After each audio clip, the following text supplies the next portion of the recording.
Hello everyone. About 70% of the friends who watch my videos are not subscribed, and I would be very happy if you did.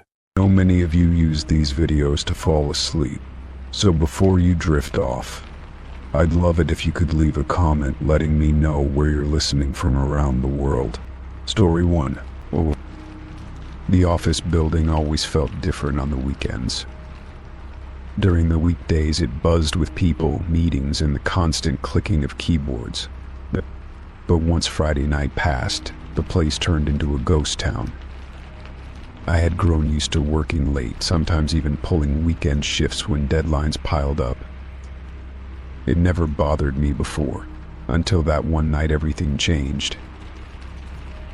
The building was old, with worn carpet and flickering lights that hummed faintly when the hallways were empty. On weekends, only one of the main entrances remained unlocked, and I had to badge in through 2 security doors before reaching my office on the 4th floor.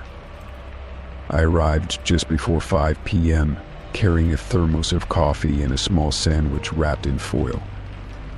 My plan was to finish reviewing a presentation due Monday and maybe sort some archived files. But I did not expect anything strange to happen. The 4th floor was completely silent. I could hear my own footsteps echo as I walked toward my office.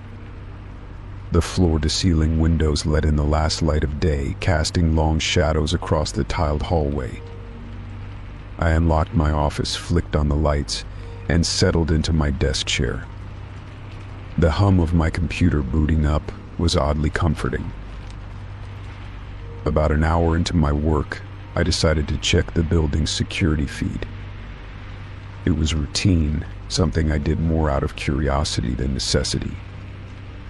I liked knowing I was alone, seeing the empty hallways and quiet lobbies.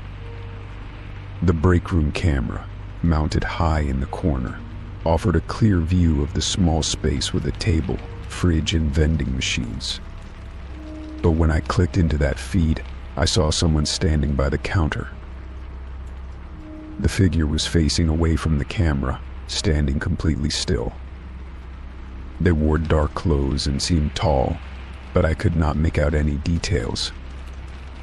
The timestamp on the feed matched real time, and I knew without a doubt no one else should be in the building. My heart skipped a beat. I stared at the screen, waiting for them to move. For nearly 2 minutes, the person did not shift or turn. I leaned closer to the monitor, squinting to see if I had misinterpreted something. Maybe it was a trick of the light or a coat hung awkwardly on a chair. But no, it was clearly a person. The stillness was what bothered me most. People fidget, sway, even slightly adjust their posture, but this one stayed frozen.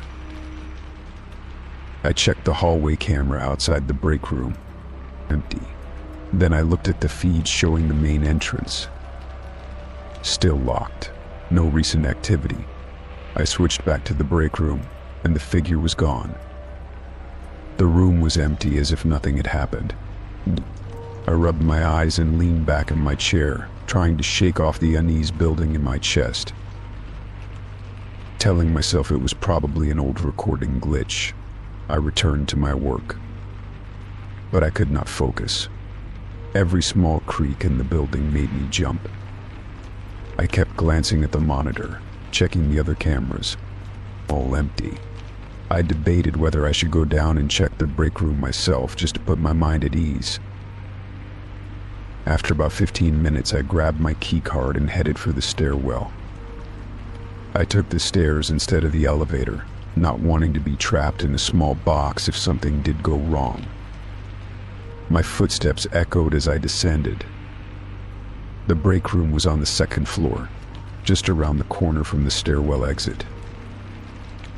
I stepped into the hallway, and everything was still. The lights were dimmer on this floor, as if the motion sensors had not been triggered in hours.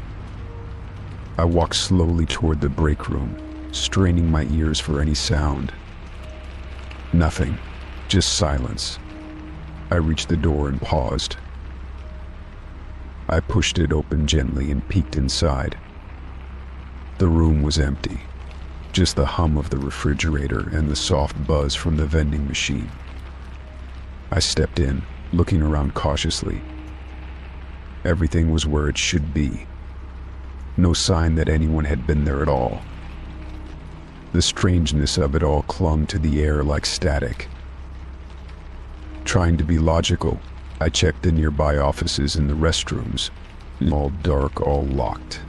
There was no one else on this floor. As I stood there, I felt the urge to speak out loud, to call out and break the silence. But I did not. It felt like a bad idea. Like doing so might invite something I did not want to face. I went back upstairs, feeling tense. Once in my office, I locked the door behind me. I turned the lights a bit brighter and kept the security feed open in a corner of my screen. For the next couple of hours, I forced myself to stay focused. I tried to push what I saw out of my mind. The figure never reappeared. By 10 p.m., I decided to pack up and leave. I had done enough work and had no intention of staying in the building any longer than necessary. I shut down my computer, gathered my things, and double-checked that my office was locked behind me. The hallways felt even quieter now, like the entire building was holding its breath. As I walked past the break room floor on the way down, I paused for a moment and looked through the small window in the stairwell door. Nothing, just an empty hallway. I continued down to the first floor and exited through the front door, which locked automatically behind me. The moment I stepped outside, I felt relief wash over me. The cool night air grounded me. My car was parked under a dim streetlight, and I made my way to it quickly. Once inside, I locked the doors and sat in silence for a moment. I looked back at the building, half expecting to see someone watching from one of the windows. But there was no one. Just a quiet, aging structure standing still in the night. I drove home, telling myself again and again it was just my imagination, a glitch, something explainable. But the next morning, curiosity got the better of me. I called the building's maintenance office and casually asked if anyone had accessed the break room or been in the building the night before. They checked the logs. No one had entered except me. No motion detectors had triggered on the second floor. Nothing out of the ordinary. That gave me both comfort and discomfort. I had no proof of what I saw. I thought about checking the footage again, but I knew it would only show what I already knew. Someone had been there, or at least something that looked like someone. I stopped working alone on weekends after that. Weeks passed and the memory stayed with me. But slowly the fear faded, replaced with a cautious respect for that old building. Sometimes I would think back to that night and wonder if it was all in my head. But deep down, I knew I had seen someone. Someone standing still, watching silently, waiting. Eventually, I moved to a new office in a newer building with bright lights and modern security. It was not just about the job change. It was about peace of mind. I needed to feel safe in my workspace again. And I found that in the new place, surrounded by people during the day and never staying past dark. That strange moment never repeated itself. My days felt normal, predictable, even peaceful. But it taught me something I carry with me. Sometimes fear is not about what is there. It is about not knowing what could be.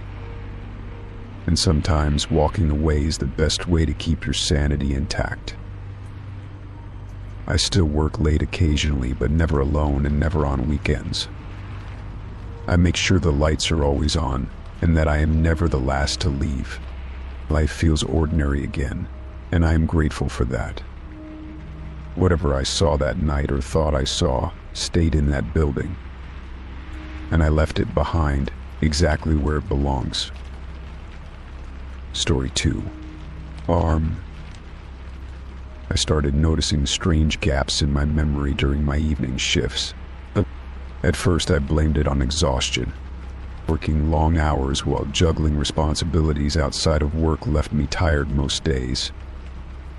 But it got harder to ignore when I realized entire conversations and hours of work had vanished from my mind. I would clock out and find receipts or messages that made no sense.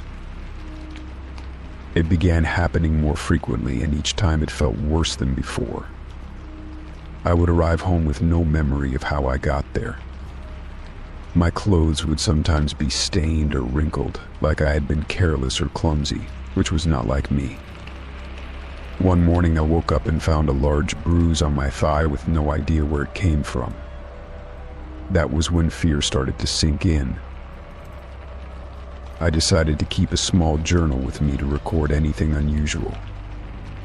I kept it in my locker and wrote quick notes during breaks. That worked for a few days until one afternoon I opened the journal and found pages ripped out. The few remaining entries were smeared or missing completely. I never told anyone about it, afraid they would think I was overreacting or paranoid. I began declining after work invitations and stopped eating or drinking anything I did not prepare myself. Still, the memory lapses continued. My body felt heavy during some shifts, like I was wading through water. My head would spin, and my heart would race for no clear reason. Coworkers would tell me about conversations I never remembered having. One night I came home and checked my phone's call log. I had called someone during my lunch break, but I could not recall doing it. There was no voicemail, just a short outgoing call that lasted a minute. I asked the person the next day, and they told me I sounded groggy and confused. That was when I decided I needed to figure out what was happening. I placed a small camera inside my locker and carried another in my bag. I also bought a few test kits to check for substances in my drinks. Every move had to be discreet, because I did not know who I could trust. I avoided using the break room entirely and stuck to bottled water I brought from home. Even then, something felt off. After a particularly bad night where I lost 3 whole hours, I used one of the test kits on the half-full water bottle I had left in my bag. The strip changed color almost instantly. It indicated the presence of a sedative. My hands trembled as I read the instructions twice to make sure I was not misinterpreting the result. That was the moment I knew someone had been drugging me. I took the bottle, sealed it in a bag, and labeled it with the date and time. I printed the footage from my locker cam and stored it on a flash drive. There was no clear face in the video, but there was a figure rummaging through my locker when I was out on the floor. I brought the evidence to the supervisor the next morning, but they shrugged it off and said it was probably a prank. The lack of concern made me feel helpless. I contacted security and requested access to more surveillance footage from the break room and locker area. They told me it would take a few days. During that time, I avoided everything and everyone. I only accepted sealed items, and even then, I opened them myself. It made me look paranoid, but I no longer cared. When the security footage finally arrived, I sat with the officer to view it. On one of the tapes, a coworker could be seen standing near my locker several times during the week. In one clip, they appeared to drop something into my water bottle. The image was grainy, but the motion was clear. My heart pounded so loud I could barely hear the rest of the recording. The officer said they would need to investigate further and asked if I wanted to press charges. I said yes immediately. They placed the coworker on temporary leave while they handled the situation. I was told not to discuss anything with others, but word spread fast. But people looked at me differently, some with pity, others with suspicion. The days that followed were difficult. I kept working but felt anxious every time someone got too close. I watched my back constantly and limited conversations to only what was necessary. I felt betrayed and violated, like my safety had been stolen from me. It made it hard to trust anyone again. Eventually, the results from the lab confirmed the presence of a powerful sedative in the sample I had submitted. The coworker was arrested and charged with multiple offenses. I had to give a statement and testify about everything I had experienced. It was exhausting and emotionally draining, but I refused to back down.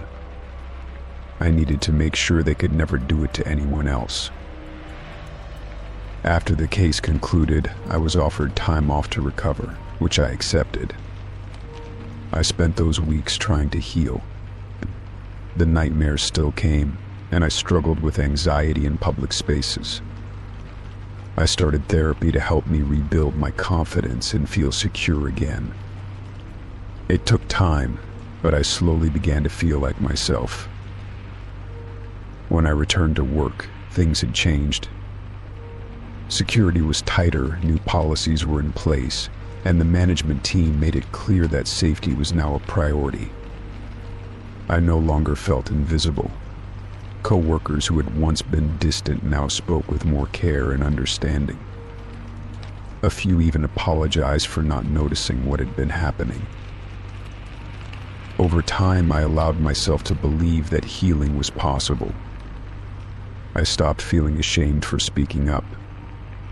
I knew none of it had been my fault. The person who hurt me had been caught, and justice was served. That knowledge brought me a small but powerful sense of peace. Now I am more cautious, but I do not live in fear. I check my surroundings and protect my space without apology. I share my story when I feel it might help others be more aware. I remind people to trust their instincts and never ignore the small signs. What I went through was terrifying, but I survived. Each day that passes, I grow stronger. I take pride in how far I've come, despite the fear and pain. I refuse to stay silent, and that decision changed everything. I am no longer a victim. I am someone who took back control and refused to let darkness win. Story 3. It was a late night, probably close to 11 p.m., when I stumbled upon a live stream while scrolling through my phone. I had just finished eating dinner and wanted some background noise while I cleaned up. The title of the stream was vague, something like Urban Watch or Real-Time Window View. I did not expect much from it, just another city view or maybe someone trying to be artistic. But the longer I watched, the more familiar the view started to feel. There was something about the layout of the buildings, the soft yellowish glow from the streetlight, and the way the shadows moved across the sidewalk that struck me as oddly recognizable. I leaned in closer, squinting at my screen, trying to place where I had seen that angle before. The camera panned slowly, almost too smoothly, like someone had set it up on a tripod. Then, when it stopped moving, it focused on one particular apartment window. My window. I froze. I blinked, held my breath, and looked again. The curtain I had tied up to the side was still there. The potted plant I had placed on the sill was unmistakable. This was not a similar apartment. This was mine. I stood from the couch and walked to the window, heart beating fast, phone still in hand. I looked out and then back to the live stream. The view matched perfectly. Panic rushed through me, cold and sharp. I backed away from the window and pulled the curtain closed. My mind was racing, trying to come up with explanations. Maybe it was an old video. Maybe someone had just recreated a similar setup. But that did not explain the light still on in my kitchen, visible from the outside just like in the stream. I checked the timestamp. Live. It was happening right now. I dropped my phone for a second and locked all the windows, one by one. Every creak of the frame made me flinch. I turned off all the lights and sat in the dark, staring at the glow from my screen. I tapped the chat box of the live stream, asked who was filming, asked why they were outside my apartment. There was no reply. The viewer count started climbing. More and more people were tuning in. My skin crawled. I looked around my apartment, wondering if there were other cameras inside. I checked the smoke detector, behind picture frames, under furniture. I found nothing, but the unease did not leave me. I was being watched, and I had no idea by who or for how long. I thought about calling 911, but something about the situation made me hesitate. What would I even say? Someone was live streaming the outside of my window and I had no evidence of a threat yet. But I still picked up the phone and dialed. I gave them my address, explained as clearly as I could that someone might be watching me. They said they would send a patrol car. 15 minutes passed. I kept refreshing the stream. The view had not changed. It was still my window, same curtain, same light spilling faintly onto the sill. I watched as the comments rolled in. People started joking, saying things like she has no idea or wait till she finds the camera. My blood ran cold. It was not just about the view anymore. They were talking about me. A knock at the door made me jump. I approached carefully, keeping the chain on, and looked through the peephole. A uniformed officer stood there. I opened the door cautiously and explained what was happening. He came in, looked around, checked the window himself. He confirmed it was definitely my apartment in the stream. He said they would try to trace the source, but admitted it might take time. He asked if I had noticed anything strange recently. I told him no. I did not have enemies. I barely even talked to my neighbors. He stayed for a little while, took some notes, and gave me a number to call if anything else happened. As he left, I felt a tiny bit safer, but only just. I sat down and stared at my phone again. The stream was still live. I muted the volume and tried to think. Who would do this to me and why? Was it random? Was I being targeted? I remembered seeing a guy loitering across the street a few days ago, but I had not thought much of it. He was just standing there, looking at his phone. Now I was wondering if he had been setting something up. I hardly slept that night.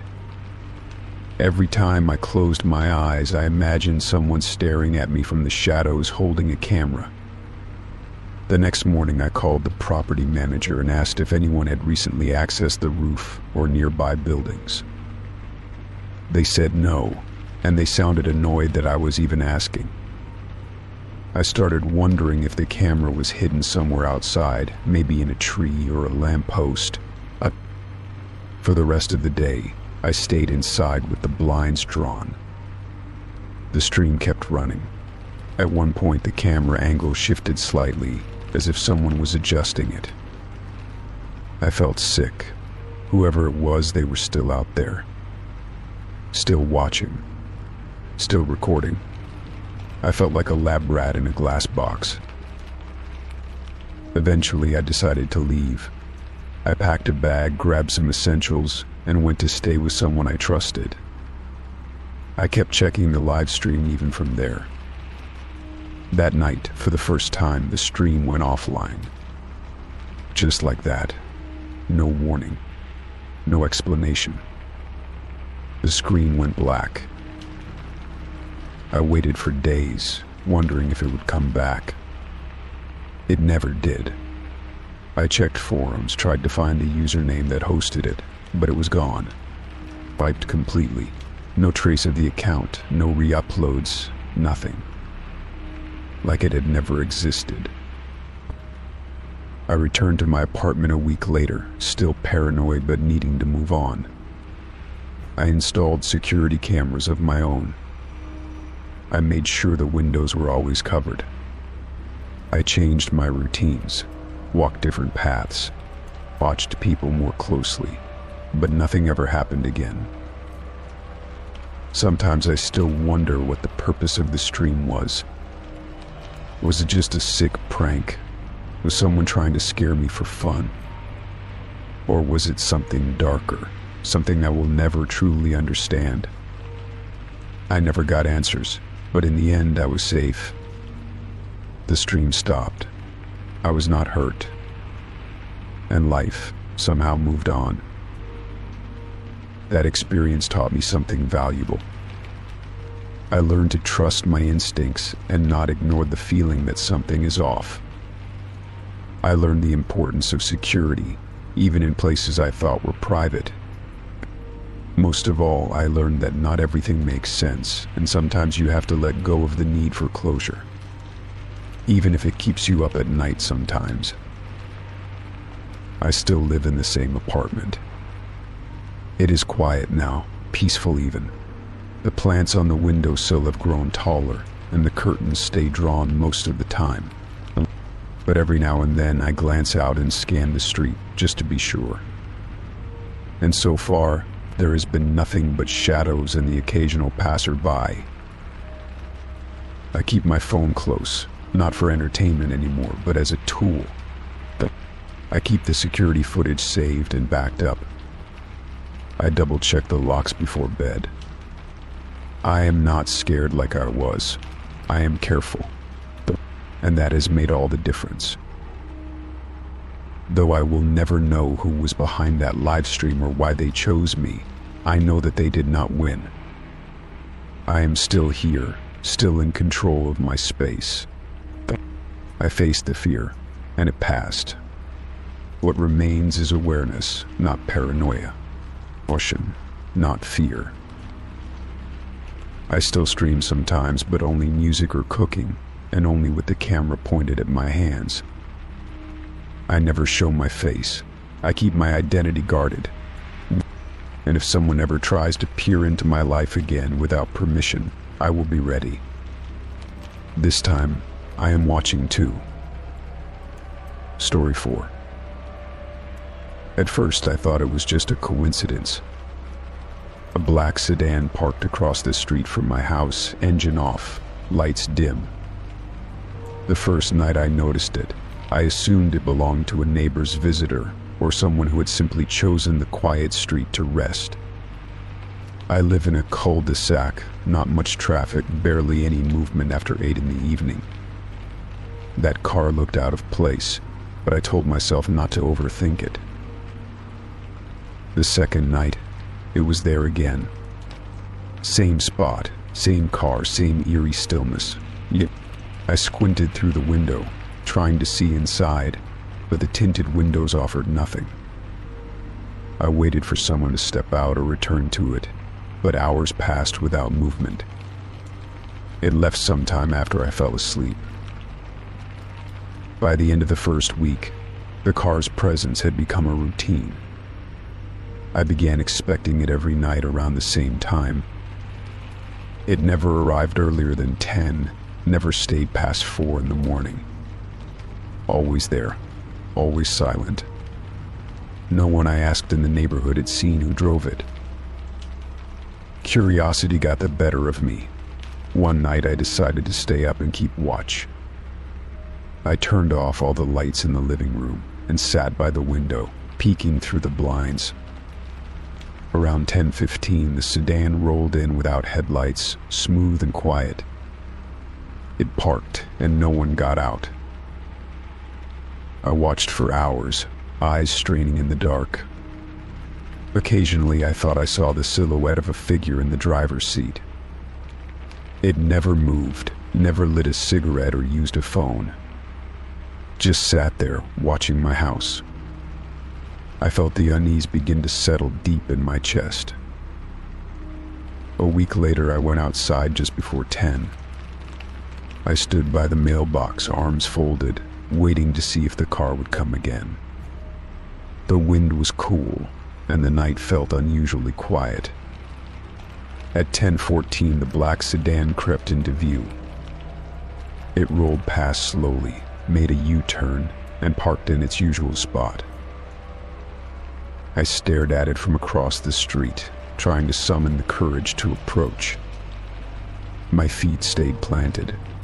I waited, expecting the door to open. Nothing happened. After 15 minutes, I went back inside, heart racing with the unanswered question of who was behind those dark windows. My routine changed. I started recording with an old camcorder set up behind the curtain. I checked the footage every morning, hoping for some sign, but the car never revealed anything. There were no plates visible, no unique marks, nothing to trace it back to anyone. It was like a ghost in metal form. Sleep became harder. I found myself waking up at random times, peeking through the blinds. Sometimes I would see the car still there, sometimes gone. I stopped opening my windows. I stopped taking walks after dinner. The tension grew with every silent visit, and the police offered little help. When I reported the suspicious vehicle, they told me they would send a patrol car through the neighborhood. They came one evening, shined their lights, then drove off. That night, the sedan did not show up. I hoped it was over. But the following night it returned. Same place, same time. It was as if whoever was inside knew the police had been watching and waited it out. I wondered if I was being paranoid, but my gut kept telling me something was not right. The car was not just parked there, it was watching me. One night, I left a note under the windshield wiper. I kept it polite, just asking why they were there and if they needed help. The next morning, the note was gone. No reply. That night, the car came again, but the front windshield was darker than before. No visibility at all. I started wondering if it had something to do with my past. I racked my brain, thinking of any arguments, debts, or issues that could have followed me. Nothing came to mind. My life was plain, predictable, and I kept to myself. This intrusion had no place in my quiet world. I finally told someone at work, trying to downplay it, hoping I sounded less crazy. They laughed, called it a stalker, and joked about hidden cameras. But the laughter faded when I showed them some of the footage. Their expression changed, and they told me to be careful. Days turned to weeks. The car never missed a night. I bought motion-activated lights, installed them around the house, but they did not faze whoever sat inside. I even got a small drone with a camera, flew it over one night. The windows were so dark that it was useless.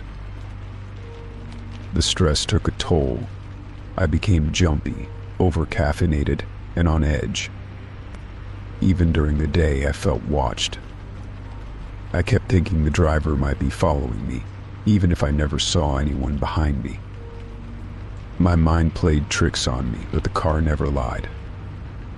It was there, always. Then one night, everything changed. The car arrived as usual, but just before midnight, the door opened. My breath caught as I leaned forward to see. A figure stepped out, tall, dressed in dark clothes, head covered by a hood. They stood there, staring at my house. They did not move for several minutes. Then they turned slowly and walked away from the car, down the street. I rushed to the back of the house, locked every door and window, and waited. After 20 minutes, I peeked out front. The car was gone. That was the last time I saw it. Days passed and the sedan did not return. I waited each night, uneasy, expecting it to roll back in. But it never came again. The street returned to its quiet self, and life resumed its stillness. I tried to relax, though I never truly let my guard down. Eventually, peace returned. My sleep improved, and the bags under my eyes faded. I stopped checking the windows every hour. But I never forgot. That car haunted me, even in absence, a mystery that was never solved. I started walking at night again, breathing in the calm air. Sometimes I paused at the spot where the sedan used to park. Just an ordinary stretch of pavement now. But to me, it held a strange history. I never found out who it was or why they watched me. But they left. Maybe the attention got boring, maybe they moved on, or maybe my precautions made them rethink. Whatever the reason, I was free. Life was normal again. One evening, while watering the small plants on my porch, I noticed something odd wedged between two bricks near the mailbox. I pulled it out carefully. It was a folded piece of paper, weathered by time and slightly damp. Inside was a handwritten note. It read only one sentence. "You were never in danger, but I had to be sure." My fingers trembled as I held it. The writing was neat, almost professional. The words ran through my mind over and over again. I did not know what to make of it. Relief mixed with a strange sense of intrusion. Had they been protecting me from something, or watching me for something else? I burned the note in a metal dish the same night. I watched the paper curl and blacken, turned to ash, and scattered it into the wind. I made peace with never knowing. Maybe that was the best outcome. The strange car never returned. My nights became my own again.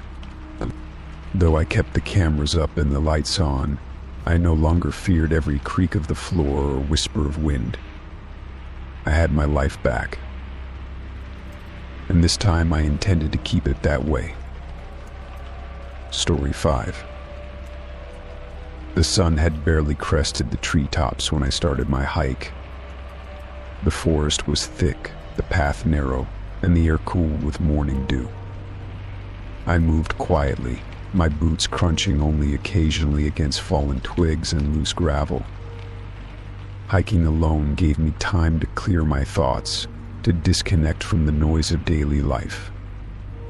There was something calming about the solitude, something pure about only needing to focus on where to place my next step. The trail led up a modest incline and curved sharply around a rocky bend. It was there that I noticed a narrow path veering off to the right, partially obscured by brush. Curiosity got the better of me, and I decided to follow it, thinking it might lead to a better vantage point. Instead, I stumbled into a small clearing nestled between thick trees. At the center of it sat a campsite that looked like it had been recently used. My first instinct was to call out to see if anyone was still around, but the place was completely silent. A tarp hung from a tree, swaying slightly in the breeze, casting dancing shadows on the ground. A backpack lay open near a fallen log, its contents partially scattered clothes, a flashlight, and some canned food. I stepped closer and saw a pot of food still sitting above a smoldering fire, half-eaten. Steam rose from it, faint but visible, which meant it had not been long since someone had been here. There were 2 folding chairs around the fire, one knocked over as if someone had left in a hurry. The fire pit still emitted heat, the embers glowing faint orange. My stomach turned at the strange stillness, as if the forest was holding its breath. The breeze rustled through the trees, but even the birds seemed to have gone quiet. I stood there, unsure of what I was supposed to do, feeling like I had stumbled into something that was not meant to be seen. I called out again, louder this time, and waited. No response. I scanned the area and walked slowly around the perimeter of the camp, looking for tracks or signs that someone had run off. There were footprints in the soft dirt leading into the woods, fresh ones. They looked hurried, uneven, like someone was stumbling or running. I debated whether to follow the tracks or leave and alert someone once I got back. Part of me thought it was none of my business. Maybe whoever was here just had an emergency and took off quickly. But something about the scene did not sit right. There was a sense of suddenness, of panic. I decided to follow the tracks, walking slowly and staying alert. The prints led downhill, weaving between trees, occasionally scuffing against rocks or roots. I kept my hand near the handle of my pocket knife, just in case. The forest thickened slightly, the light filtering through the leaves turning golden as the sun climbed higher. After about 15 minutes, I came across something that made me stop cold. There was a water bottle on the ground, still half full, lying sideways near a clump of ferns. It looked like it had been dropped, not placed. A few feet beyond it, a torn piece of fabric clung to a low-hanging branch. The same fabric I had seen in the open backpack at the camp. My heart started to pound harder, the sense of unease tightening around my chest. I called out again, softer this time, more cautious. My voice disappeared into the woods, swallowed by the trees. I pressed on, moving carefully, trying not to disturb anything. The tracks began to fade, harder to follow as the terrain changed. Still, I moved forward, hoping to find some clue, some explanation. Eventually, I came across a second clearing, smaller than the first. In its center was a small cave entrance, barely visible beneath overgrown vines and moss. The footprints had led here, but now they were gone, lost in the gravel and stone. I stood still, listening. The air was cooler here, the shadows deeper. I approached the cave entrance slowly, calling out again. This time I thought I heard something. A faint echo, a shuffle, maybe just my imagination. I stepped inside cautiously, using my flashlight to scan the space. The cave was shallow, barely more than a dent in the hillside, and completely empty. No one was there. No signs of injury, no supplies, nothing. I stood inside for a moment, feeling foolish. Maybe someone had just come here to hide or rest. Maybe they had already left while I had been back at their camp. I turned around and stepped outside, planning to return to the main trail. That was when I saw the figure. At the far edge of the clearing, just beyond the trees, someone stood watching me. They were too far to make out details, but I could see their outline clearly. I raised a hand and waved, trying not to seem threatening. They did not wave back. They turned and disappeared into the trees, quick and silent. I shouted, asking if they needed help, but again, no reply. I chased after them, crashing through the underbrush, trying to keep them in sight. But within moments they were gone. I searched the area, looked for new tracks, but found nothing. Just more trees, more silence. Eventually I gave up and made my way back to the original campsite. I sat down in one of the chairs, staring at the now cold fire. The place had not changed. Still abandoned, still quiet. I considered staying, waiting to see if they came back, but I knew it was a bad idea.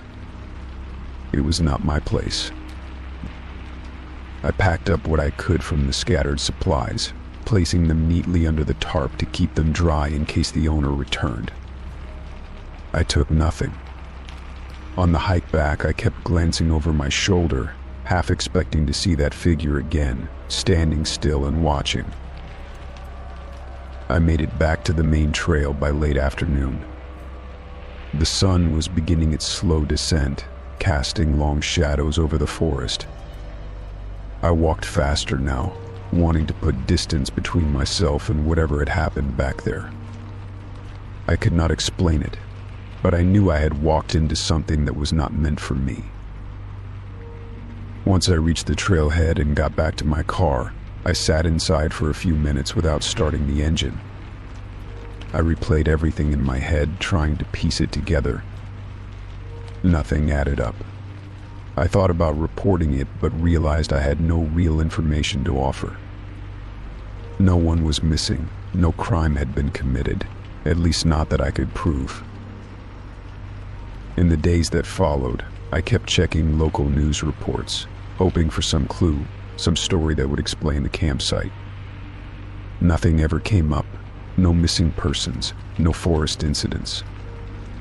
Just silence. Weeks later, I returned to the trail, unable to help myself. I needed to see it again, to know if it had all been in my head. I hiked the same path, found the same narrow offshoot, and pushed through the brush. The clearing was still there, but the campsite was gone. No tarp, no backpack, no chairs. Just dirt and leaves, undisturbed. I stood in that spot for a long time, listening. The birds had returned. The fire pit was gone, no ashes, no stones. It was as if no one had ever been there. As if I had imagined the whole thing. But I had not. I knew what I had seen, what I had followed. That moment stayed with me, not as something frightening, but as something unfinished. Someone had been there. Something had happened. And whoever had left that camp, they had their reasons. I hoped they were safe, wherever they had gone. The forest was quiet again as I left that day, but it no longer felt heavy. It felt peaceful. The mystery would remain unsolved, and I had made peace with that. I did not need to know everything. Sometimes it was enough to know I had been there, that I had cared, and that I had done what I could. Story 6. The offer came through a message I almost ignored. It seemed like one of those generic casting calls that float around online, the ones that promise exposure and experience but end up being anything but legitimate. Still, the message mentioned a decent rate, a reputable photographer, and a portfolio boost, so I responded. The woman who messaged me was polite, professional, and even shared a few links to a website that looked authentic enough. After exchanging a few details, she confirmed a shoot scheduled for the weekend and said a driver would pick me up early in the morning. The car that arrived wasn't what I expected. It was a dark sedan with tinted windows and no visible company markings. I asked a few questions, but the driver was quiet, only nodding or responding with short phrases. He said the shoot location was a private residence outside the city, chosen for its vintage look and controlled lighting. That didn't sound too strange to me at the time, and I tried to settle the anxiety building in my chest. We drove for hours. The roads became narrower and the trees thicker, until I could barely see beyond the winding turns and looming pines. My phone signal dropped at some point, but I didn't notice until I tried to text a friend. I looked out the window and saw nothing but wilderness and shadows, the occasional glimpse of an abandoned barn or distant structure. Eventually, we pulled into a long gravel driveway surrounded by towering trees that blocked out the sky. The house was large, old, and completely isolated. Its windows were blacked out with thick coverings that looked like they had been nailed shut. I stepped out of the car and immediately felt the silence press against me, the kind of quiet that makes your ears ring. The driver unloaded my bag, nodded toward the house, then drove away without a word. I stood alone for a moment, trying to convince myself that this was just part of the gig. A man opened the door before I knocked. He looked professional, holding a clipboard and wearing a lanyard with a badge I didn't get to read. He welcomed me and led me inside with a neutral expression, not cold but not warm either. Inside, the house smelled of dust and old wood, with furniture covered in sheets and barely any light, except what came from industrial lamps set up for the shoot. He told me the photographer would join me shortly and led me to a makeshift dressing room. The room had a mirror, a clothing rack with several outfits, and a table with makeup supplies. I changed into the first outfit and waited, noticing how every window was sealed tightly. The lack of natural light felt unnatural, like time had stopped inside that house. After some time, the photographer arrived, a tall man with a camera already hanging around his neck. He greeted me in a calm, steady voice and began positioning the lights. The shoot itself was strange. He didn't speak much and gave only basic directions. Pose here, turn that way, look this direction. His eyes didn't leave the camera even when he was adjusting things, and I noticed he never reviewed the photos with me, which was unusual. After about an hour, he told me to change into the next outfit and meet him in the room across the hall. I nodded and went back to the dressing room. The second room was darker, lit only by a single overhead bulb and a large spotlight. The furniture was sparse, and there were several props that looked like they belonged in a horror movie set. Chains, ropes, a cracked mirror, and an old wooden chair placed in the center of the room. I stood in the doorway, hesitating, until he motioned for me to come in. My instincts were screaming, but I told myself to stay calm. He directed me to sit in the chair, explained that the theme was psychological contrast, beauty and darkness. It sounded like something I might have heard in an art class, so I went along. He began taking photos again, slowly circling around me. I tried to keep my expression soft and natural, but every click of the shutter made me flinch. He said little, and the air felt heavier with each passing minute. Suddenly, he stopped and stepped out of the room. I sat there unsure what to do until I heard muffled voices from down the hall. I stood up and tiptoed toward the sound, pressing my ear against the door. They were talking about time, light, and someone arriving soon. None of it made sense, and the tone was too serious to be casual. I moved back quickly when I heard footsteps approaching. He returned, apologizing for the delay, and said we would resume shortly. I asked when the driver would be back to take me home, and he smiled slightly, saying it would be after sunset. I glanced at the clock on the wall, but it was broken. My phone was still in my bag, useless without signal. I told myself I would leave once the next round of photos was done, no matter what. After another round of silent posing, he asked me to go downstairs for the final part of the shoot. I followed him reluctantly, walking down a creaky staircase into a basement that was colder than the rest of the house. The room had cement walls, exposed pipes, and a single bare bulb swinging overhead. There were more props, this time medical in nature. Stretcher, oxygen tank, even what looked like an old defibrillator. My heart started pounding. I asked what the theme was this time, and he responded with a single word: isolation. He pointed to the stretcher and asked me to lie down. I refused. He didn't react much, just stared at me for a moment before slowly putting down the camera. Then he said the shoot was over and I could go upstairs. I did not waste a second. Back in the dressing room, I changed back into my own clothes as quickly as I could. I grabbed my bag and walked out into the hallway, only to realize I did not know how to get out. The layout of the house had confused me, and all the doors looked the same. I began opening them one by one, desperate for the front door. One of them led to a room filled with monitors showing different angles of the house. There were cameras in every room, even the dressing room.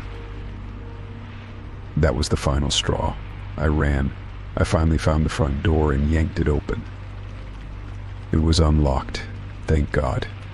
I stepped out into the sunlight, which was now fading, and began sprinting down the gravel road. I didn't care that I was in the middle of nowhere. I just wanted to get as far away from that house as possible. After a few minutes of running, I saw a passing truck on the road ahead. I waved both arms, shouting until the driver stopped. He was an older man, confused and concerned as I stumbled toward him. I told him I needed help and that I had been dropped off for a modeling shoot that did not feel right. He let me into the cab, gave me some water, and said he would take me to the nearest town. We drove in silence for a while until we reached a gas station with a payphone. He waited with me while I called for help. Eventually, I reached someone who could send a local officer to meet me. When they arrived, I gave a full report. I did not have much to give other than descriptions and a few blurry pictures I had secretly taken inside. They said they would look into it, but I never heard anything back. I did not go back to that kind of job again. I still model, but only with verified agencies and public locations.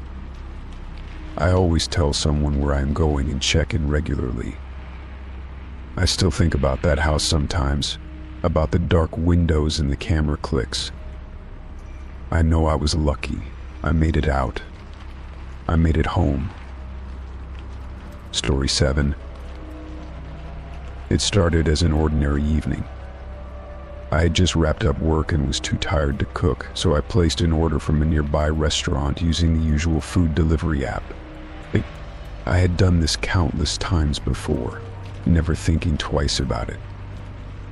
The app showed the driver's location as he made his way to my address, and everything seemed normal.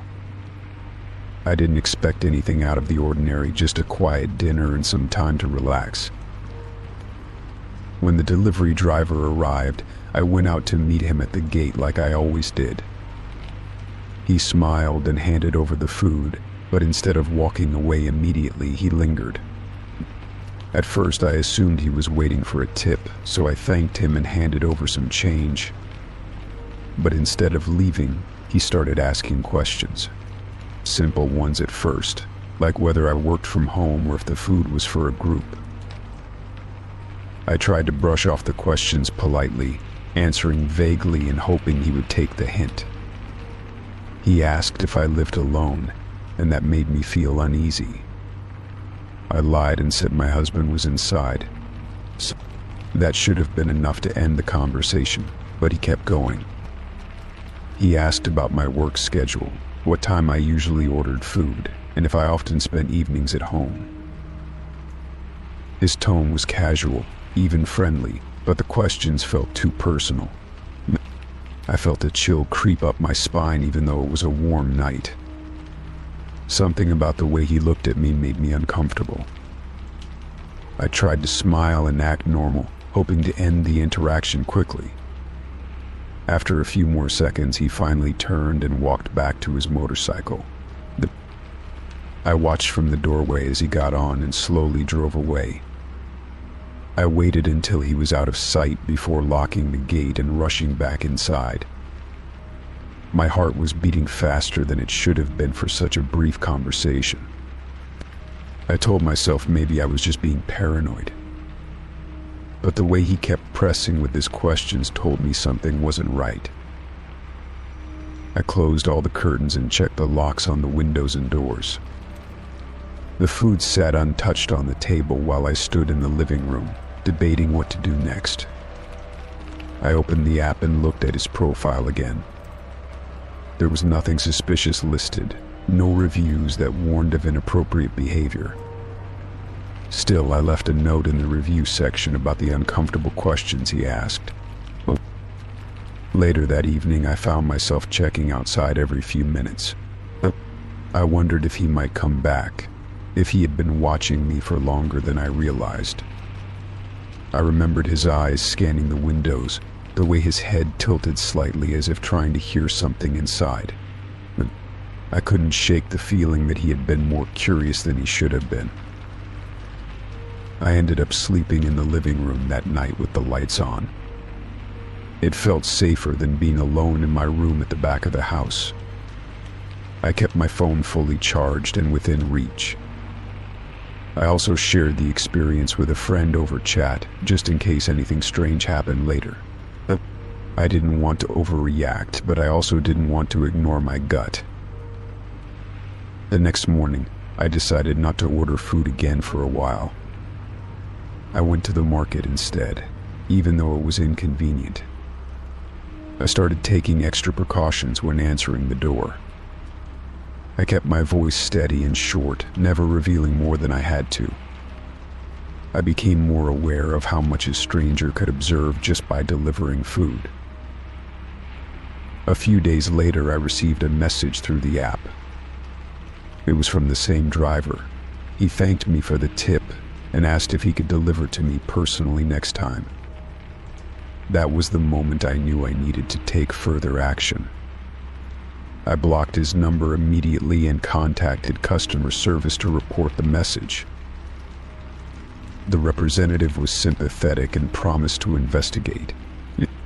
I provided screenshots and described the conversation in detail. I made it clear that I didn't feel safe and wanted to ensure he wouldn't be assigned to me again. They assured me they would follow up and take appropriate steps.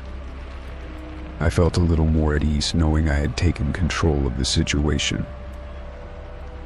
But that wasn't the end of it. The following week, I noticed a motorcycle idling near the corner of my street during the late afternoon. It was parked across from my gate, just far enough away to avoid suspicion.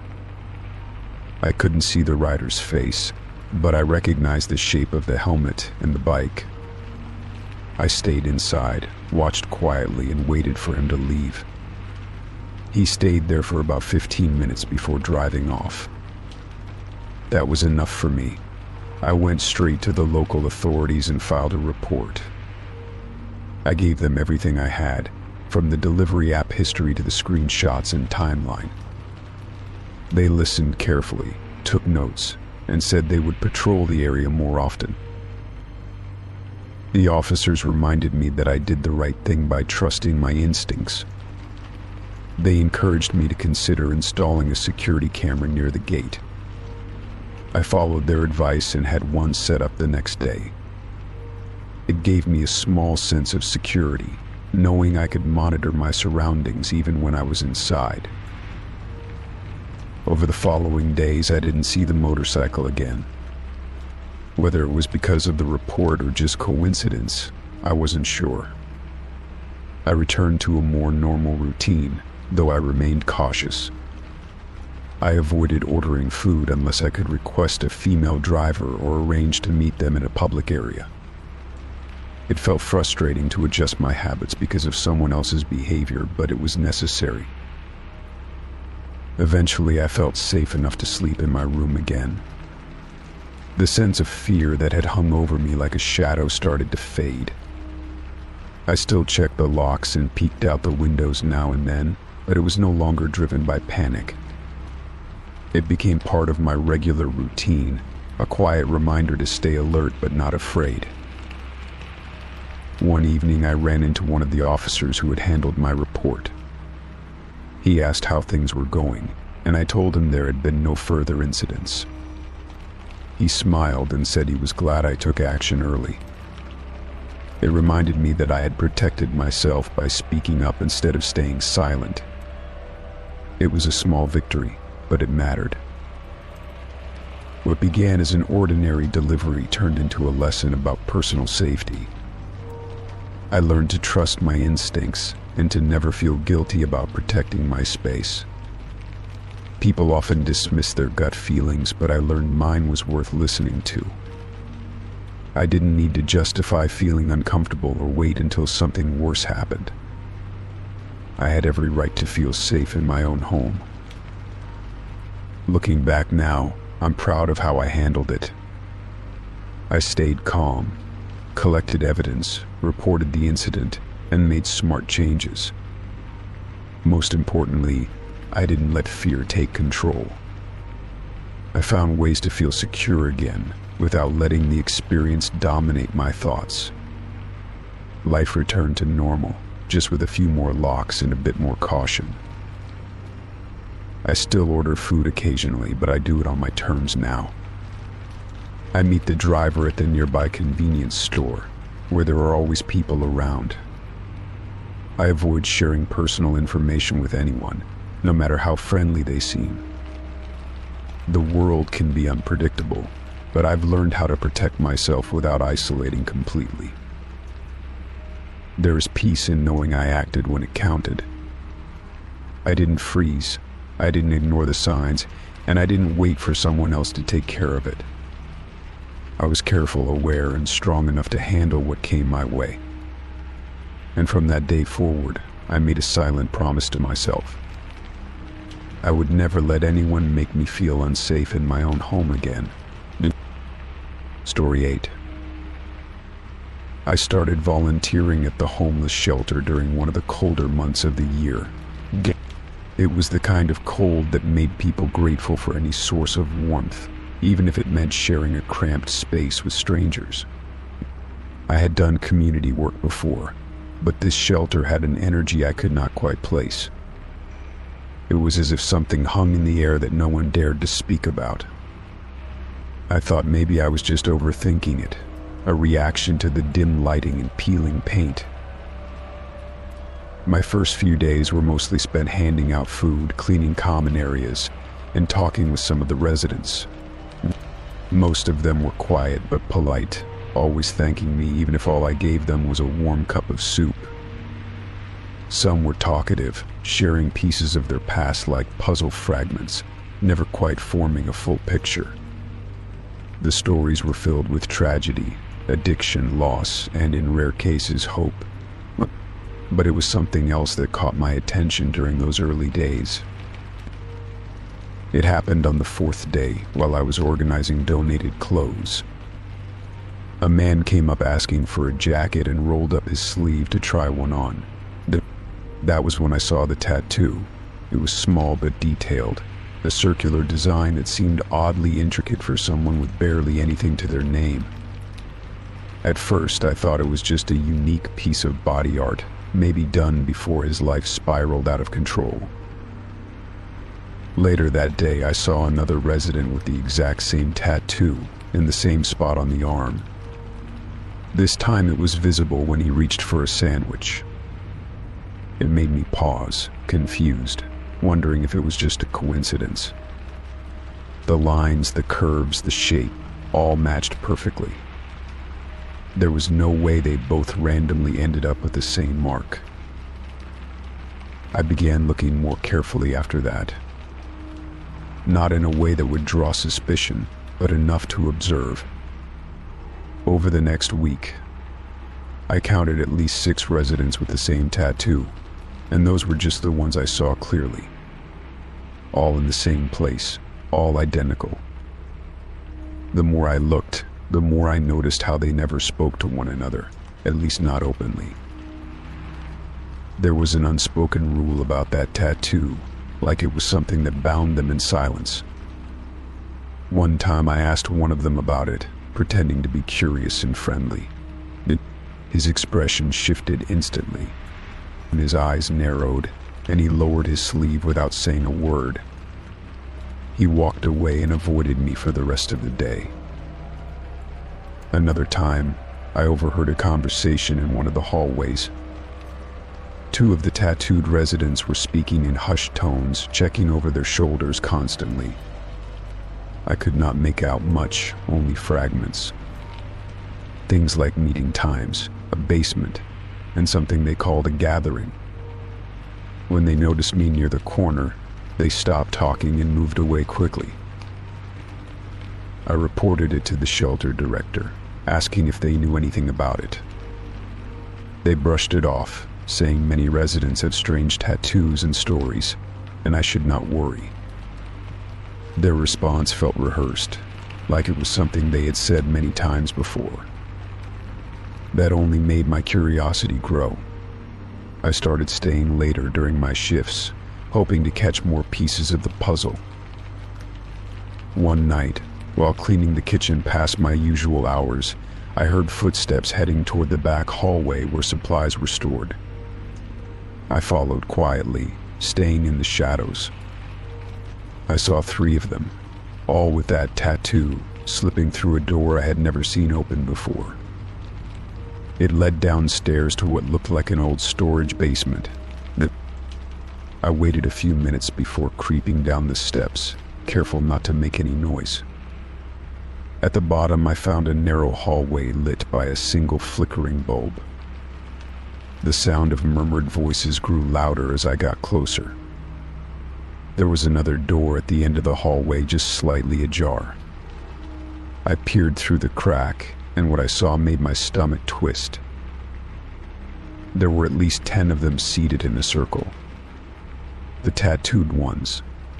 In the center was a crudely drawn version of the same symbol from their arms, painted on a tarp with what looked like ash or charcoal. One of them was speaking, reciting something in a low, rhythmic voice. It did not sound like English, and I could not understand it. But everyone listened as if the words had weight. I backed away before I could be noticed and slipped back upstairs. The rest of the night I felt on edge, checking over my shoulder every few minutes. When I left the shelter, I tried convincing myself it was nothing serious, just a weird meeting among people with shared backgrounds. But the symbol, the secrecy, and their behavior said otherwise. I considered quitting, but the idea of leaving without answers did not sit well with me. I returned the next day pretending nothing had happened. The tattooed residents acted no differently than usual, all polite but distant, never initiating conversation. I kept volunteering but stayed cautious, waiting for another opportunity to learn more. A week later, that opportunity came. One of the younger residents, someone without the tattoo, approached me when no one else was around. But they whispered that I should stop asking questions, that people who got too curious always ended up disappearing. I asked what that meant, but they just shook their head and walked off. I could not shake the feeling that something terrible was happening under the surface. I started documenting what I saw, sketching the tattoo from memory, noting times and behaviors. I even tried searching this symbol online, but nothing concrete ever came up. It was like it had been scrubbed from history or purposely kept hidden. Then one night something changed. A fight broke out in the main hall, drawing staff and volunteers to break it up. In the confusion, I saw one of the tattooed residents slip outside through the back door. I followed, keeping my distance. They walked quickly, making their way through alleyways until they reached an old boarded-up building just a few blocks away.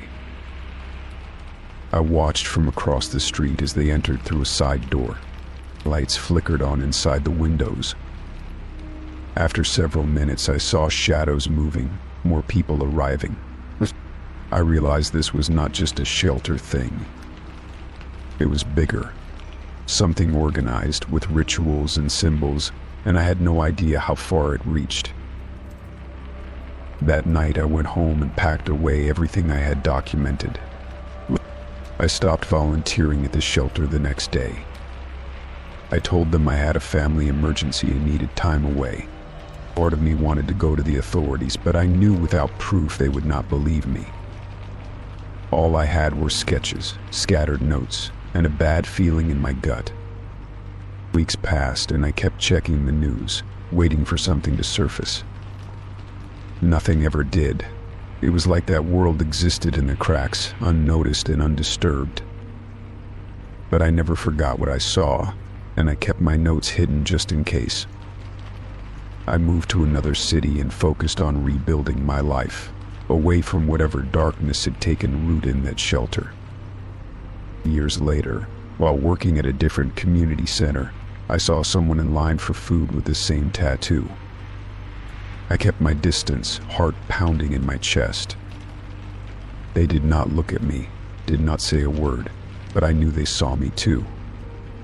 It was a silent recognition, a warning not to look deeper. I never told anyone the full story. Not because I was afraid of being called crazy, but because part of me still believed I had only seen a piece of something much larger. Something that operated in silence and shadows, only revealing itself to those who wandered too close. And I had wandered too close once. But I learned something valuable from that experience. Curiosity is powerful, but so is knowing when to walk away. Some things are better left untouched, especially when the truth comes with a price. I found peace in choosing not to return, in deciding that my safety was worth more than answers. Life eventually moved on. I continued volunteering, helping people in safer ways, and doing what I could to make a difference without risking myself. And though I will never forget those tattoos or what they might mean, I choose now to focus on the good I can do, away from the shadows. That chapter is closed, and I am grateful it stayed that way. Story 9. It started with a casual conversation about traffic and weather. We were 4 in the car, all part of a carpool group that had been running for about a month. The driver was always quiet, but reliable. Another guy sat in the front seat, tapping on his phone while the rest of us sat in the back. I had a window seat, and I was watching the trees blur past when the topic suddenly changed. Someone mentioned true crime podcasts. The guy in the front seat perked up and said he loved those. He talked about how interesting it was to hear real criminals describe their motives. The driver nodded without saying much, his eyes fixed on the road. Then, the person next to me leaned forward and said something that changed everything. He said he had done something once. His voice was flat, like he was bored, but the words made the air feel heavy. He said he had killed someone. At first, everyone laughed nervously, thinking it was a joke. But the way he stared at the back of the driver's seat made it clear that he was not joking. He asked if we ever thought about how easy it would be to make someone disappear. The front seat guy asked what he meant, his voice suddenly less sure. The man next to me said he had planned it for weeks. He said the hardest part was not the killing, but the waiting afterward. He said the silence was the loudest part of it all. Nobody spoke for a moment. The driver cleared his throat but kept his eyes on the road. I felt my hands go cold in my lap. I stared straight ahead, not wanting to meet anyone's eyes. The man beside me smiled like he was proud of himself. He said he had not told anyone before. He wanted to see how people would react. He said he thought a car ride was the best place to try. He said it was like a confession booth, only moving. He asked if we believed him. The front seat guy laughed, but it sounded forced. He said it was a good story. He asked if it was real, or just something he made up to scare us. The man next to me shrugged and said maybe it was real, maybe it was not. He said the truth was stranger than fiction. I glanced at the driver, who looked uncomfortable. The front seat guy changed the subject, asking about lunch plans. The tension dropped just a little, but it lingered like fog. We rode the rest of the way in silence. I watched every mile marker and counted the seconds. When we arrived at the office building, nobody said much. We got out and went our separate ways. My legs felt like they were made of stone. All day I kept thinking about what had been said. Was it real? Was it a test? I looked through old news articles that night. I searched for unsolved murders in our area. I checked missing person reports. I tried to remember every detail the man had shared. There were no names, no dates, nothing specific. The next morning I debated not going back to the carpool. But curiosity won. I needed to know if he would bring it up again. The others were already in the car when I got there. We greeted each other with tight smiles. The man next to me acted normal. He talked about coffee and deadlines. No mention of his confession. It was like it had never happened. But every time he spoke, I listened more closely. I started keeping notes. I wrote down his habits, the way he spoke, the things he mentioned. I wanted to know who he really was. I even considered recording him, but that felt like crossing a line I was not ready to cross. Days passed without any strange conversations. Then one morning he brought it up again. He asked if we had ever thought about what we would do if we saw something we should not. The car went quiet again. He said secrets were like weights, and not everyone could carry them. I asked what he meant. He looked at me and smiled. He said sometimes telling someone was a way to share the weight. He said it did not matter if people believed him. He said saying it out loud helped him breathe. The driver asked him why he would say something like that in a car full of strangers. He shrugged and said we were not strangers anymore. He said sharing a ride every day made us something else. He said sometimes you see the real face of someone when they think you are just passing time.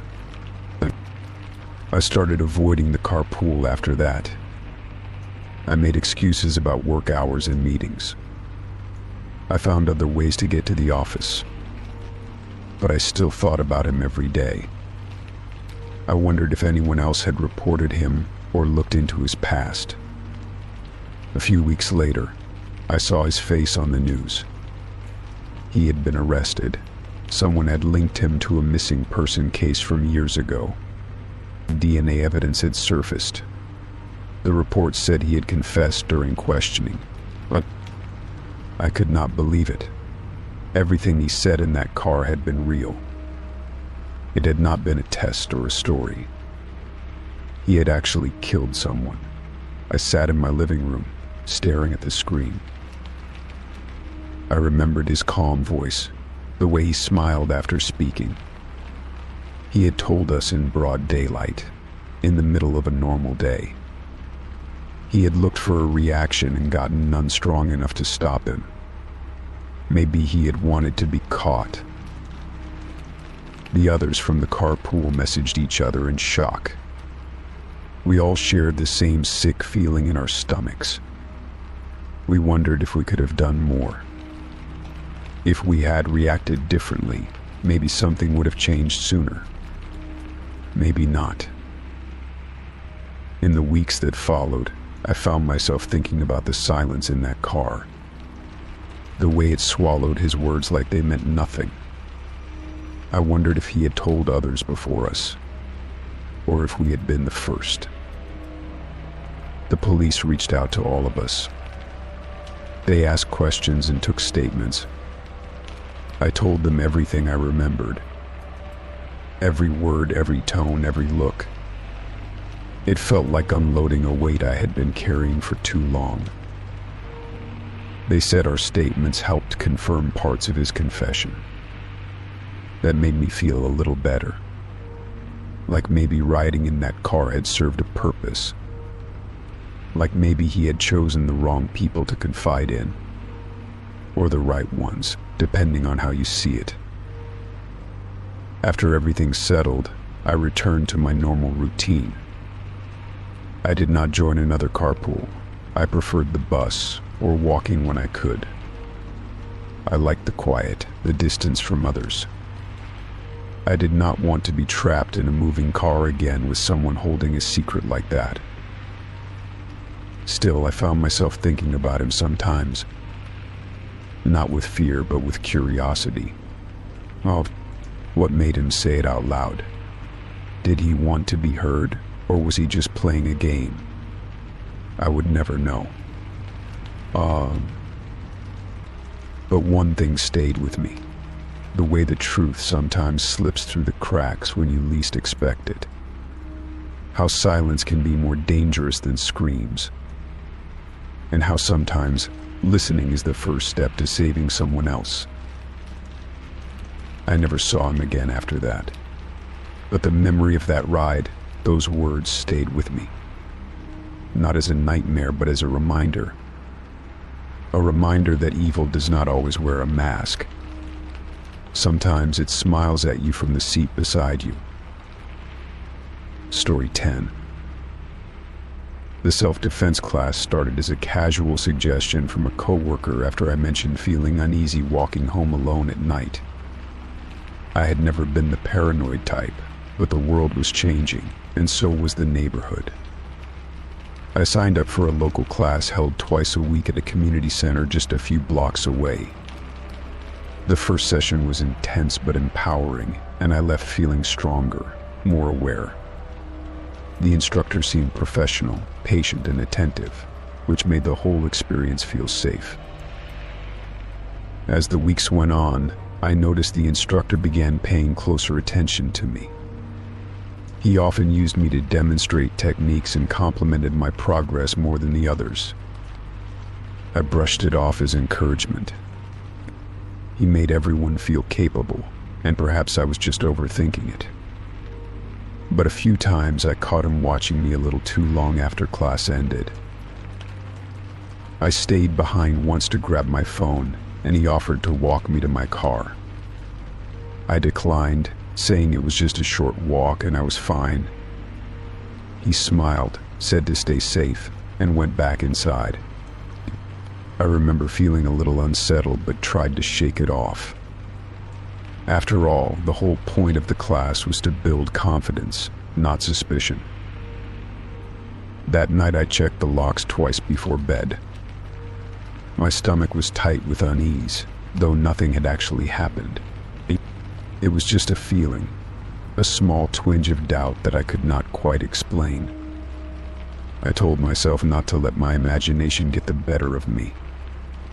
But sleep did not come easily. The next few classes went by without incident. He remained polite, respectful, and fully focused on teaching. Still, I started leaving right after class, avoiding lingering or casual conversation. I felt watched, not in a dramatic way, but like someone always had their eyes on me. I never saw anything or anyone following, but I began taking different routes home. One night after class, I stopped by a small store to pick up some groceries. It was close to 10 p.m. by the time I got home. I parked in the driveway, unloaded the bags, and went inside. As I locked the door, I felt something strange. A flicker of movement outside, but when I looked through the peephole, the street was empty. I went through my usual routine, turning on the porch light and checking the windows. Everything seemed normal. I chalked it up to nerves again and decided to take a hot shower to calm myself. Afterward, I curled up on the couch with a book, trying to unwind. Midnight approached, and the house was quiet. The sound of a car engine outside pulled me out of my focus. I stood up and peeked through the curtains. Parked directly across the street, facing my house, was a dark-colored car. The engine was running, but the headlights were off. My pulse quickened as I strained to see if someone was inside. After a few minutes, I turned off the lights in the living room to get a better view. I moved to the upstairs window and looked again. The silhouette of a man behind the wheel became visible under the street light. My heart dropped when I recognized the outline. It was the instructor from the self-defense class. I stepped back from the window, my breath shallow. A million thoughts ran through my mind. Maybe it was a coincidence, maybe he lived nearby, maybe he was just lost. But none of those maybes felt convincing. I had never told him where I lived. I grabbed my phone and considered calling someone. Friends were likely asleep, and I did not want to cause alarm over something that might be nothing. I checked the locks again, then turned on all the lights. If he was watching, he would see I was awake and alert. I hoped that would be enough to make him leave. Minutes passed like hours, and the car did not move. I went upstairs and watched from the window, crouching behind the curtain. My hands trembled slightly. I could see him occasionally shift in the seat, as if waiting. That was the moment I realized it was no coincidence.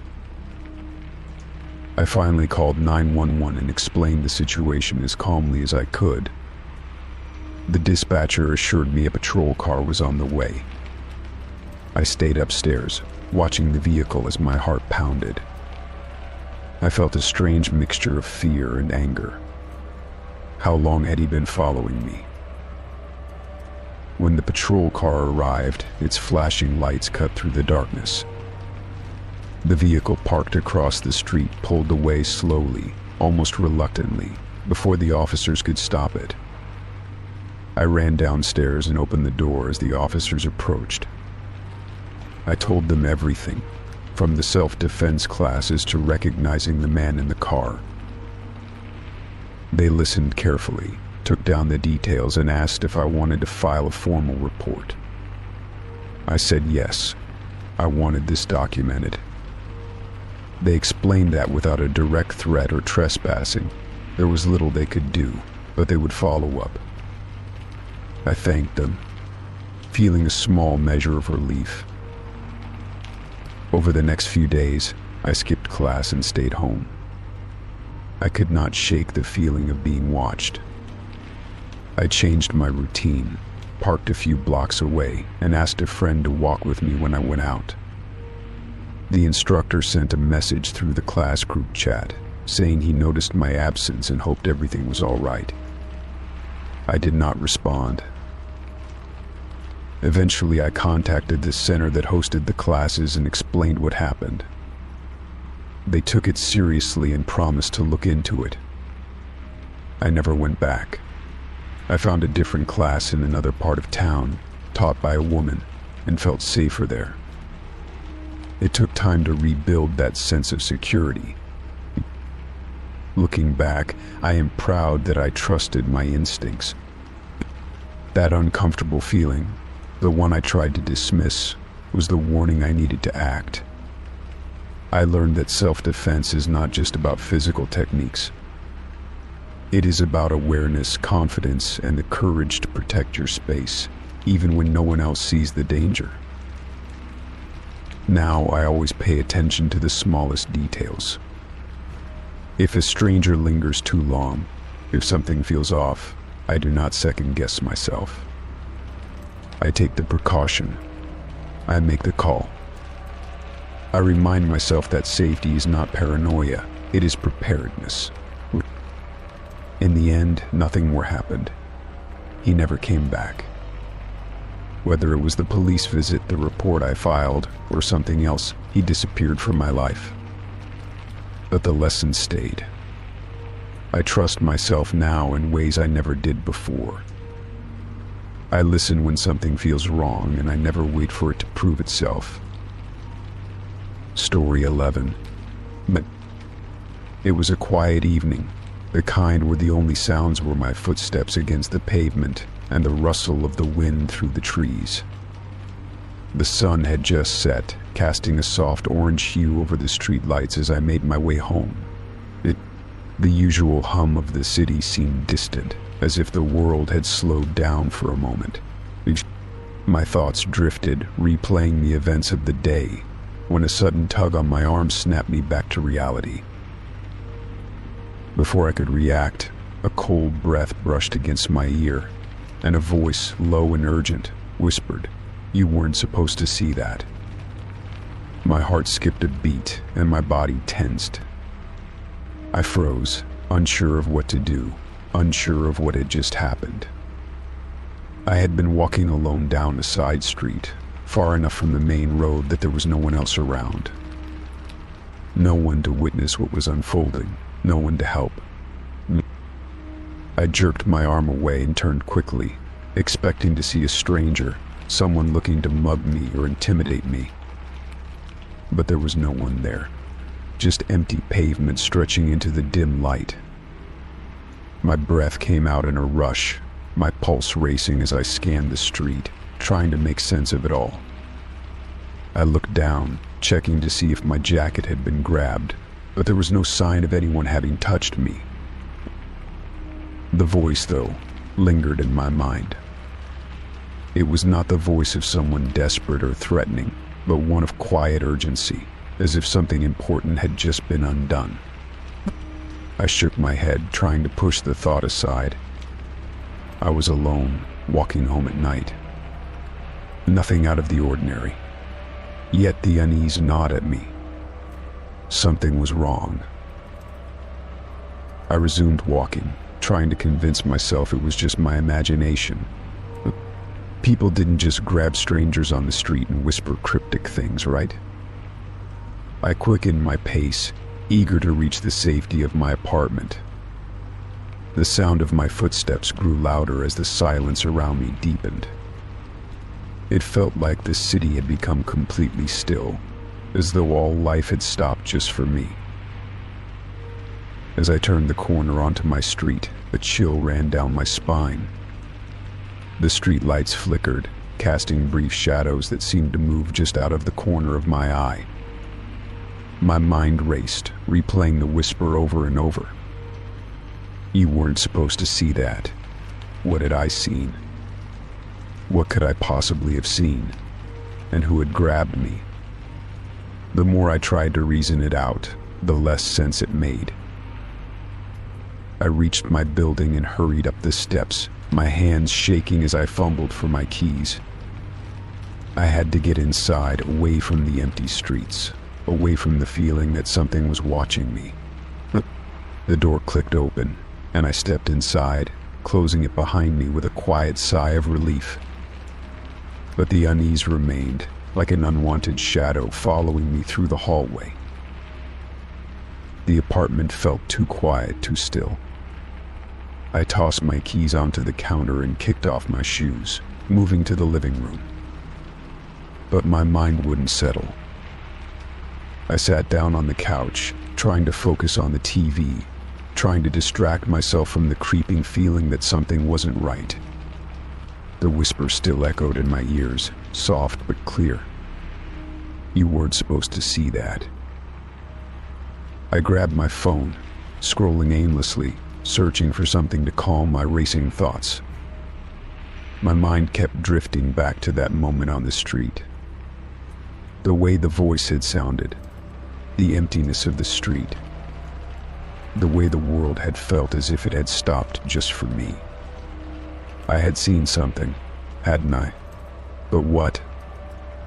And why did it matter? I got up and went to the window, pulling back the blinds to look outside.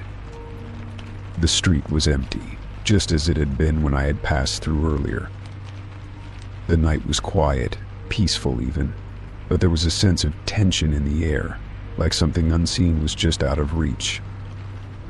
I stared at the darkness, hoping to find some clue, something to explain what had happened, but the world outside remained unchanged.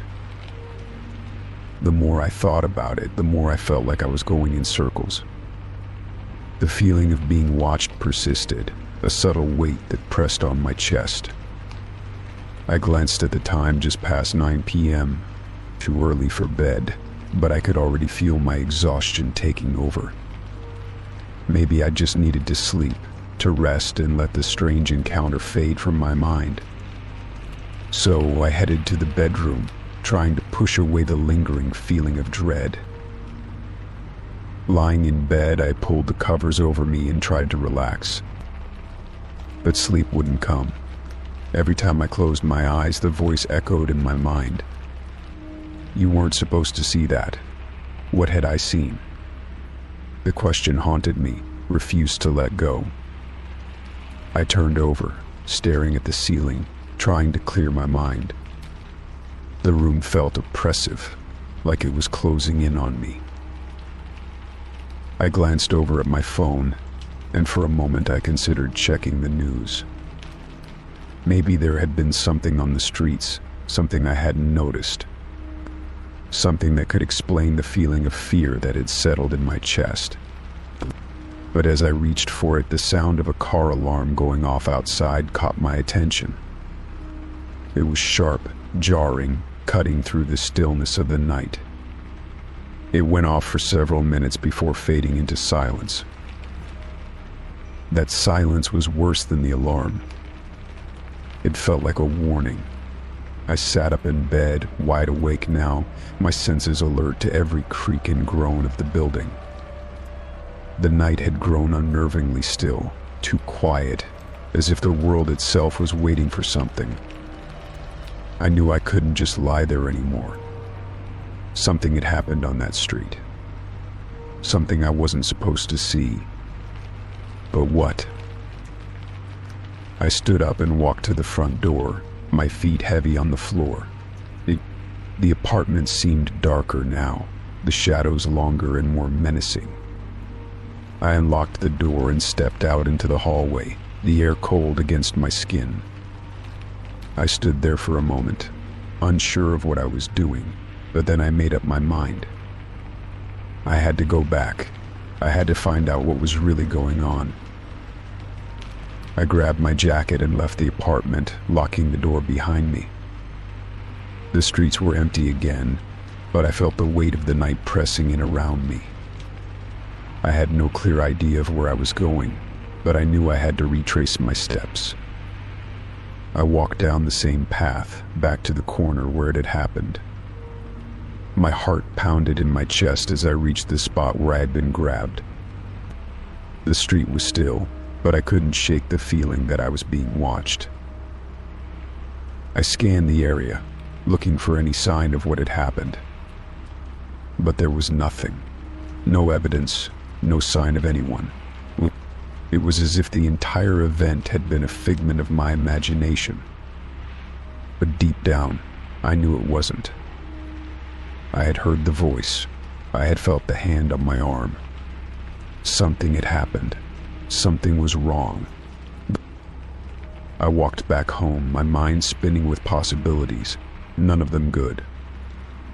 But as I approached my building, something caught my eye, a small piece of paper stuck to the door. I stepped closer, peeling it off carefully.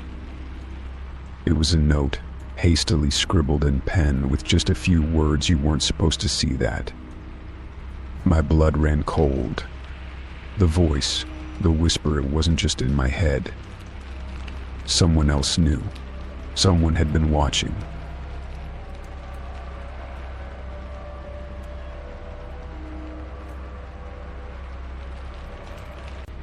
I backed away from the door, my heart racing, and I didn't stop until I was back inside, the door locked firmly behind me.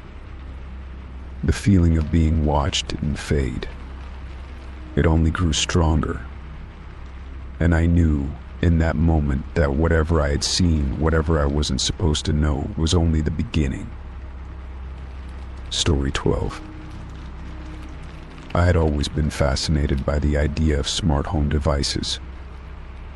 They promised convenience and efficiency, making everyday tasks simpler. So when I was offered the chance to test a new device that promised to make my home even smarter, I was excited. I saw it as a great opportunity, and I was eager to see how it could enhance my daily routine. I had used a few smart devices before, and they had always seemed harmless, even helpful. The setup was simple enough. The device came with detailed instructions that made the process quick and painless. I placed it in my living room, where it could interact with various smart lights, thermostats, and even the speakers in my home. I connected it to my phone and other devices, expecting it to seamlessly integrate into my home's existing ecosystem. It worked flawlessly at first, responding to voice commands and adjusting the environment according to my preferences. A few days into using it, I noticed something strange. The device seemed to be responding to me more often than I intended. I would be sitting in my living room, talking to a friend on the phone, or just having a conversation with myself, and the device would suddenly chime in, or offering unsolicited suggestions or asking if I wanted to make a change to my settings. It felt invasive, like it was always listening, even when I wasn't interacting with it directly. At first, I dismissed it as a glitch, something that would be fixed with an update or a simple reboot. But the frequency of these interruptions began to increase. It wasn't just occasional. Now it seemed like every time I had a conversation in my living room, the device would respond, even if I hadn't spoken directly to it. I began to feel uneasy, but I told myself that I was just being paranoid. After all, this was a smart home device designed to make life easier, not invade my privacy. Then one evening, as I was watching TV, I overheard a conversation from the device. It wasn't anything important, just a casual chat I had with a friend about what we were having for dinner. But the fact that it had repeated the conversation back to me, word for word, left me shaken. I hadn't asked it to repeat anything, and I had certainly never given it permission to record my conversations. I went online and checked the device's settings to see if there was any mention of a recording feature, but everything appeared normal. There was no indication that it was recording anything beyond voice commands. I decided to do some research. I started reading reviews of the device online, hoping to find others who had experienced the same issue. To my surprise, I discovered that several people had reported similar experiences. Some had noticed strange conversations being repeated back to them, while others had found audio files stored in their accounts that they hadn't knowingly recorded. It was clear now that something was very wrong with the device. I was no longer just being paranoid, I was dealing with a serious privacy violation. I immediately contacted the company's customer support to express my concerns. The representative on the other end was polite but didn't seem to understand the severity of the situation. They explained that the device was designed to listen for voice commands, but they assured me that it wasn't supposed to record conversations unless it was activated by a specific trigger word. I felt frustrated as they brushed off my worries, telling me that I should check the device's settings more thoroughly. They promised to escalate the issue but offered no immediate solutions. That night, I decided to take matters into my own hands. I disconnected the device from my home network and wiped it clean. I didn't trust it anymore, and I wasn't willing to take any chances. However, I couldn't shake the feeling that the device had been recording everything for much longer than I realized. It was possible that everything I had said in my home was stored somewhere, waiting to be accessed by someone I didn't even know. The next day, I received an email from the company. They apologized for the inconvenience I had experienced and assured me that they were looking into the issue. They offered a refund for the device, but the damage had already been done.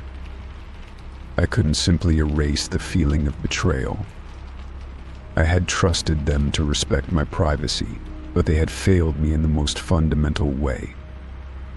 I felt like I had been watched without my consent, like everything I had said or done was being recorded and stored by a device that I had invited into my home. I spoke to a lawyer about my situation, wanting to know if there were any legal actions I could take. They explained that the laws regarding smart devices were still evolving, but it was clear that what had happened to me was a breach of privacy. I could sue for damages, but the process would be long, complicated, and expensive. They recommended that I file a formal complaint with the relevant authorities to ensure that the company was held accountable for their actions. In the meantime, I decided to take a closer look at all the other smart devices in my home. I was shocked to realize how many of them were connected to the internet and had the potential to listen to my conversations. I had assumed that they were harmless, that they were just tools to make my life easier. But now I understood how easily they could be turned into surveillance devices without my knowledge.